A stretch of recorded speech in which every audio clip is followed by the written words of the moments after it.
《鬼灭之刃：无限列车篇》是一部改编自同名漫画的动画电影，剧情讲述主人公炭治郎与伙伴们前往调查失踪人口事件，却遭遇了一名强大的鬼魔列车长。他们必须克服种种困难和考验，才能守护人类并击败鬼魔列车长。除了剧情外，电影里的打斗场面也十分精彩，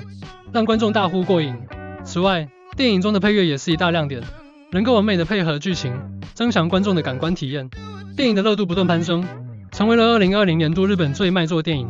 也在全球各地赢得了广大粉丝的喜爱和追捧。